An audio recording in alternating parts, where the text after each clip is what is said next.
The New York Yankees have just pulled off a signing that's catching a lot of attention. Some might even say it's a sneaky good move that could get fans fired up. But it also raises plenty of questions about the team's direction right now. There's no doubt everyone is watching closely, wondering why the Yankees are making these kinds of decisions when it's clear that there's something bigger brewing behind the scenes. Something the team desperately needs to fix if they want to stay in the hunt this season. Right now, the spotlight is firmly on the infield, and more specifically, the ongoing experiment at third base with Jazz Chisholm. It's a topic that has been generating a lot of debate, and the numbers don't lie. The Yankees' defense has taken a noticeable hit since Jazz started manning the hot corner. The opponent's batting average when he's at third is over .300, which is simply not acceptable for a team with championship aspiration. On the flip side, when Jazz slides over to second base, that number drops to under .100, which shows just how much of a difference his position makes for the overall defense. Despite this glaring disparity, the team's management, led by Aaron Boone and Brian Cashman, hasn't been quick to make the switch that most fans and analysts seem to want. When Cashman orchestrated the trade that brought Jazz to the Yankees, the plan was actually for Gleyber Torres to move over to third base. But Torres put his foot down and said no, making it clear he wasn't interested in switching positions. That left Jazz in a tricky spot. He stepped up anyway and agreed to take on third base duties, even though he openly admitted he's not entirely comfortable there and isn't sure how to fully handle the position yet. Still, Jazz has been very clear that winning is his priority, and he's willing to do whatever it takes to help the team succeed. Meanwhile, the Yankees have DJ LeMahieu stuck at second base, where it's becoming increasingly obvious that his defensive skills have declined. He's showing signs of no longer having the athleticism necessary to cover that position effectively. The big question hanging over the team now is what the plan is for LeMahieu, especially if he can't maintain the level of defense needed to keep the Yankees competitive. And yet, despite this obvious issue, the team has been hesitant to shake things up. But now, the Yankees finally made a move. They saw an opportunity and decided to take a chance, signing veteran infielder Nicky Lopez to a minor league deal. Lopez, who was a Gold Glove finalist just last year, brings solid defensive skills and versatility.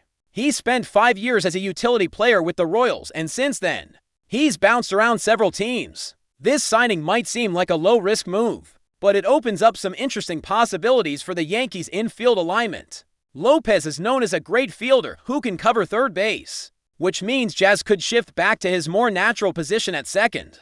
But here's the catch. Lopez's offensive numbers this season have been underwhelming. To say the least, he's only had 24 at-bats, with a batting average of just .0 for 2, managing only 1 hit in that span. That lone hit did come with an RBI, but when you look deeper, his on-base percentage sits at just .179. His slugging percentage is a meager .0 for 2, and his ops is .220. Those numbers are frankly brutal, especially for a team like the Yankees that needs contributions at the plate. To add to the puzzle, Lopez bats left-handed, while the Yankees had expressed interest in acquiring a right-handed third baseman. So, at first glance, this signing doesn't seem to fit that plan. However, what it does show is that the Yankees recognize there's a serious problem in the infield that needs addressing. This small move hints that Brian Cashman is at least starting to acknowledge the gaps on the roster, which could mean bigger moves are on the way. Looking at Lopez's recent track record, it's clear the Yankees are taking a gamble on a player whose best defensive season was back in 2021. Since then, his numbers have steadily declined. In 2022, he had an ops of just .554. With the Royals, the following year, he split time between the Royals and the Atlanta Braves, batting with a slightly better ops of .632. In 2024, he spent a full season with the Chicago White Sox, a team that was very strong and competitive, so just making their roster was an accomplishment.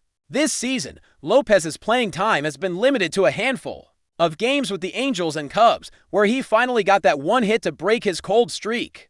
Despite his offensive struggles, Lopez's defensive skills remain his strongest asset, so it makes sense that the Yankees would want to use him in certain situations. But what this signing really says is that the Yankees are growing tired of what's been happening with Oswald Peraza. The team tanked Peraza's value by keeping him in the lineup, even as his performance steadily declined, and now it looks like it's not working out.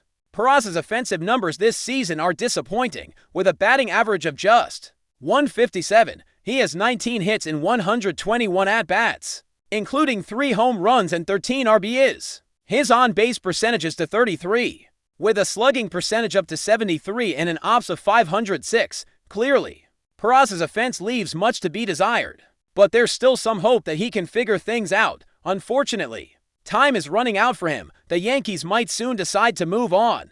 Even though he remains their backup shortstop, Peraza's ability to play third base also creates some flexibility if he gets more reps there. Jazz can move back to second, which could potentially push DJ LeMahieu out of the lineup altogether. Now, LeMahieu's offense isn't setting the world on fire either, but it's still better than Peraza's at this point.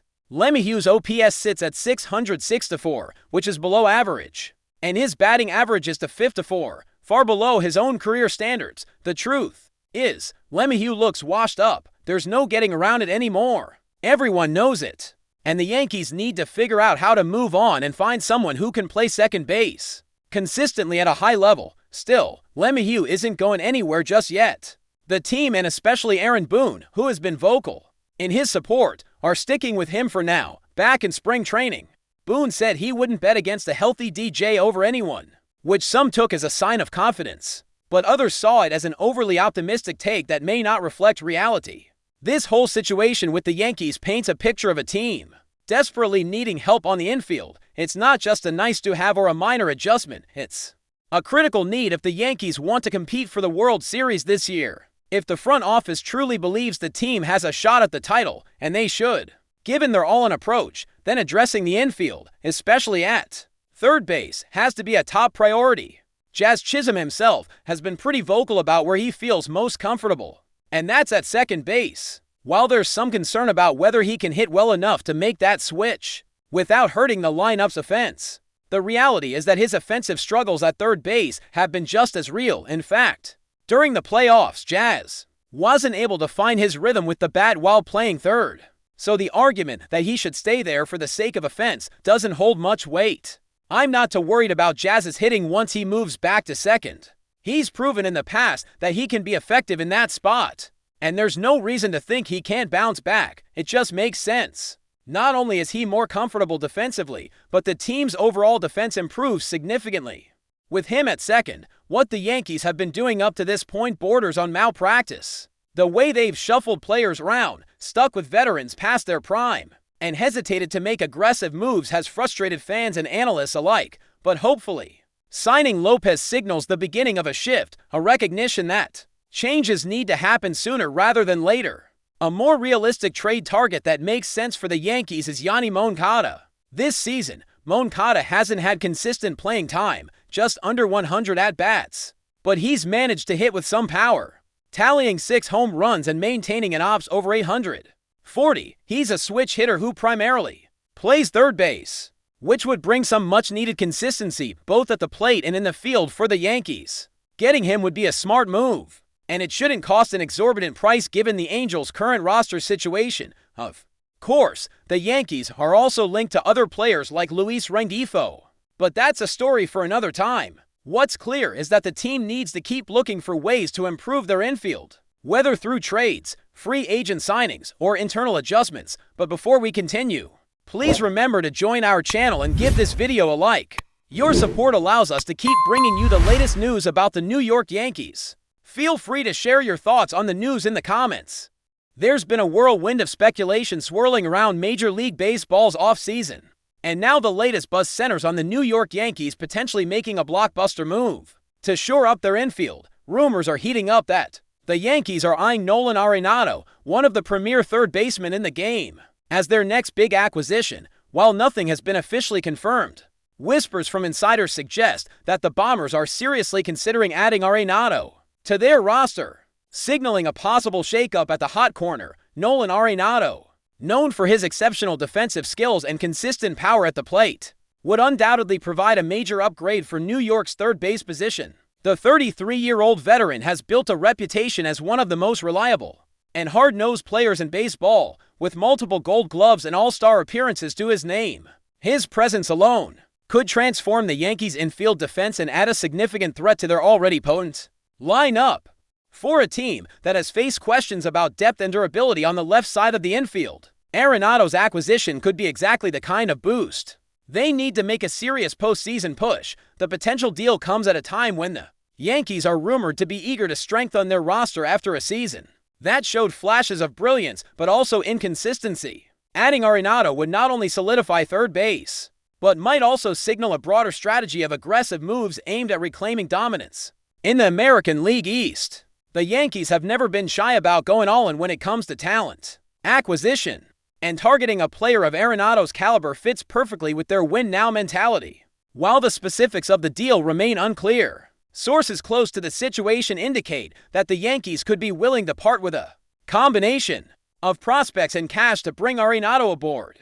The Rockies, Arenado's current team, may be open to exploring trade options as they look to rebuild and get younger, which could make this a mutually beneficial arrangement, of course. Contract details and Arenado's willingness to embrace a new market are factors that could influence how soon and whether this deal comes to fruition. Fans and analysts alike are buzzing with excitement at the possibility of Arenado donning the iconic pinstripes. Could this be the offseason move that propels the Yankees back into championship contention? If the rumors hold water, the Bombers might just be on the brink of adding a game-changing star to their lineup. Stay tuned, as this story is developing fast and could reshape the balance of power in Major League Baseball. That's it for this update. If you enjoyed the video and want to keep receiving exclusive news about the New York Yankees, please subscribe to our channel and give us a like. We always appreciate your comments and opinions. See you in the next video.